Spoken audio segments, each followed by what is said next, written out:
Hello and welcome back to my channel.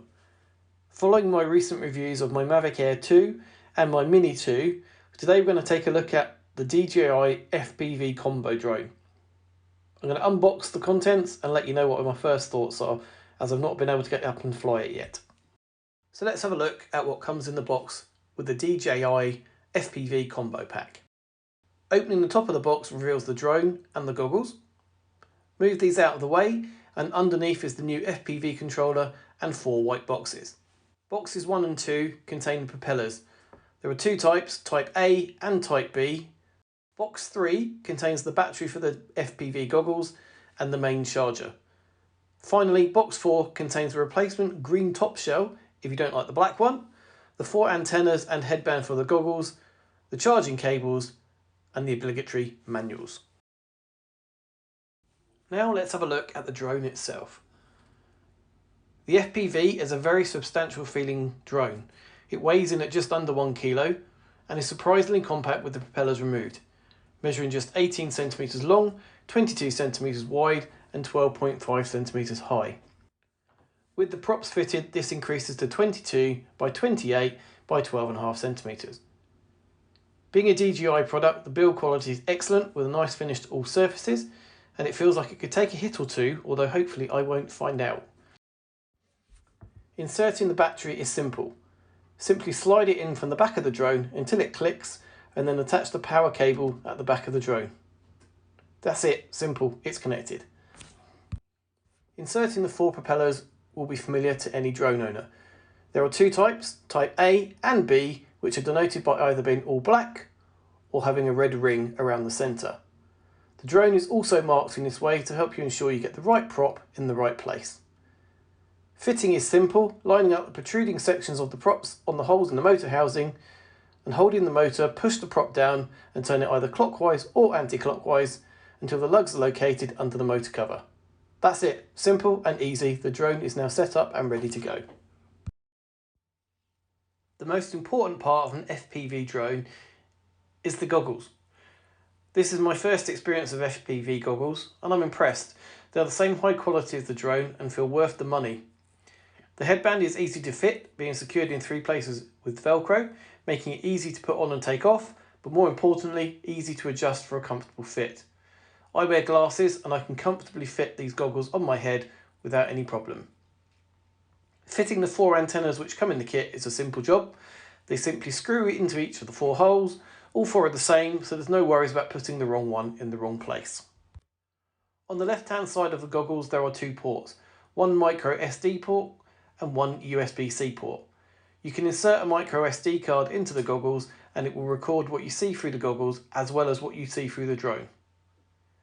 On the top right hand side of the goggles there are 2 buttons, a 5D multifunction button and back button which are used for moving through the menus, and a record or shoot button for recording footage.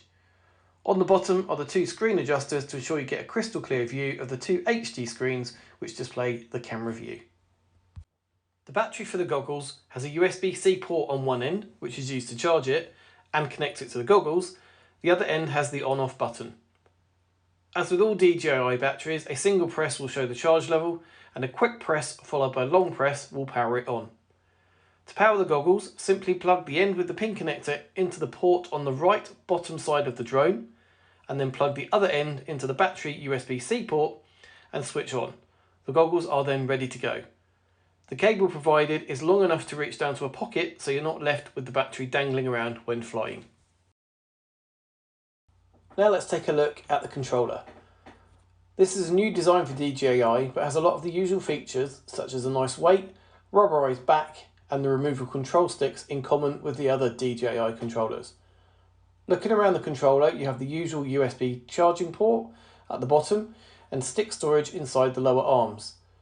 There is a handy ring for you to connect a lanyard to. This allows you to let go of the controller to free up your hands and carry something else. The antenna flips forwards on this controller and there is nowhere to mount a phone and no cable. As it being an FPV drone, the goggles are the viewing screen. On top are most of the buttons, which include the flight selector, gimbal rotator wheel, shoot or record button, a customizable rocker switch and the start-stop button. On the front of the controller is the on-off button and a second customizable button. This and the selector are assigned in the menu in the goggles. I will have a look at these in more details in a later video once I've had the chance to fly the drone. Now we've looked at the drone, the goggles and the controller, let's end the review by looking at the battery and charger which comes with the combo kit. I have the Fly More kit on order, which has 2 extra batteries and a multi-charging hub, but it hasn't arrived yet, so I will do a follow-up review on this when it arrives. For now, I have the single intelligent battery, which is rated for 20 minutes flight time, although this will depend very much on how you fly and the weather conditions. The charger simply connects to the same connector on the battery that connects the battery to the drone. You plug in the power cable and the battery will charge. It takes approximately 40 minutes to charge from empty to full, but I'm yet to confirm this myself. As I said, I have not flown yet.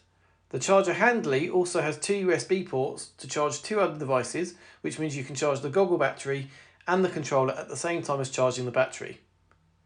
The kit only comes with a single USB to USB-C cable, but you can either buy another one on Amazon, or I have a couple of spares from a Mavic Air and Mini 2. After unboxing and setting up the drone, you will need to complete the registration in the DJI Fly app. Also make sure you upgrade the firmware for both the drone, the controller and the goggles. This takes about 30 minutes. Once this is done and the batteries are all charged, you are ready to fly. I'm going to spend a bit of time using the new DJI Flight Simulator app before I fly in anything other than normal or sport mode, but I am looking forward to learning all about FPV flying and sharing it with you on this channel. Please consider liking this video and subscribing to my channel and follow my journey as I expand from flying DJI Mavic drones into the world of FPV.